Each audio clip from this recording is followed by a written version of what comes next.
ನಮಸ್ಕಾರ. ಪ್ರಾಪರ್ಟಿ ನೋಡ್ತಾ ಇದ್ದೀರಾ? ಹಾಗಿದ್ರೆ ಹುಷಾರ್. ಒಂದು ಪ್ರಾಪರ್ಟಿ ತಗೋಬೇಕು ಅಂತಂದರೆ ಒಂದು 4-5 ಡಾಕ್ಯುಮೆಂಟನ್ನು ತುಂಬ ಕ್ಲಿಯರಾಗಿ ನೋಡ್ಕೋಬೇಕು. ಯಾವುದೆಲ್ಲ ಏನಕ್ಕೆ ಈ ವಿಷಯ ಹೇಳ್ತಿದ್ದೀವಿ ಅಂದರೆ, ಒಂದು ಅಪ್ರಿಷಿಯೇಷನ್ ಬೇಸ್ ಡಾಕ್ಯುಮೆಂಟ್ಸ್ನ ನಿಮಗೆ ತೋರಿಸ್ತಾ ನಿಮಗೆ ಅರ್ಥ ಮಾಡಿಸ್ತಿರ್ತಾನೆ.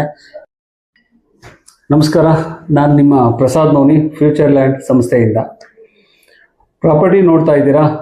ಹಾಗಿದ್ರೆ ಹುಷಾರ್. ಒಂದು ಪ್ರಾಪರ್ಟಿ ತಗೋಬೇಕು ಅಂತಂದರೆ ಒಂದು 4-5 ಡಾಕ್ಯುಮೆಂಟನ್ನು ತುಂಬ ಕ್ಲಿಯರಾಗಿ ನೋಡ್ಕೋಬೇಕು. ಯಾವುದೆಲ್ಲ? ಒಂದು EC, ಪ್ರಾಪರ್ಟಿ ಹೇಗೆ ಬಂದಿದೆ ಏನು ಅನ್ನೋದು ಚೆಕ್ ಮಾಡ್ತಕ್ಕಂಥದ್ದು. ಕನ್ವರ್ಷನ್ ಕಾಪಿ, ಪ್ಲಾನ್ ಅಪ್ರೂವಲ್ ಆಗಿದೆಯಾ, ಯಾರ ಕಡೆಯಿಂದ ನಾವು ಪ್ರಾಪರ್ಟಿ ಪರ್ಚೇಸ್ ಮಾಡ್ತಾ ಇದ್ದೀವಿ, ಸಂಸ್ಥೆಯ ಬ್ಯಾಕ್ಗ್ರೌಂಡ್ ಏನು ಪರಿಸ್ಥಿತಿ ಅನ್ನೋದನ್ನು ನೋಡ್ಕೋಬೇಕು. ಲೋನ್ ಸಿಗ್ತಿದೆಯಾ, ಇವೆಲ್ಲಾದರೂ ಸಹ ನೀವು ಗಮನ ಇಟ್ಕೊಂಡು ನೀವು ಪ್ರಾಪರ್ಟಿನ ಪರ್ಚೇಸ್ ಮಾಡಬೇಕಾಗತ್ತೆ. ಏನಕ್ಕೆ ಈ ವಿಷಯ ಹೇಳ್ತಿದ್ದೀವಿ ಅಂದರೆ, ಒಂದು ಅಪ್ರಿಷಿಯೇಷನ್ ಬೇಕು, ನಿನ್ನ ಪ್ರಾಪರ್ಟಿ ತುಂಬ ಒಳ್ಳೆ ಬೆಲೆ ಬೇಕು ಅಂತಂದರೆ ಪ್ರಾಪರ್ಟಿ ಡಾಕ್ಯುಮೆಂಟ್ಸ್ ತುಂಬ ಚೆನ್ನಾಗಿರಬೇಕು.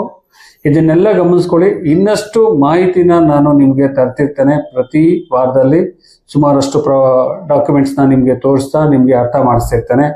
ನಮ್ಮ ಪೇಜ್ನ ಫಾಲೋ ಮಾಡಿ. ನಮಸ್ಕಾರ.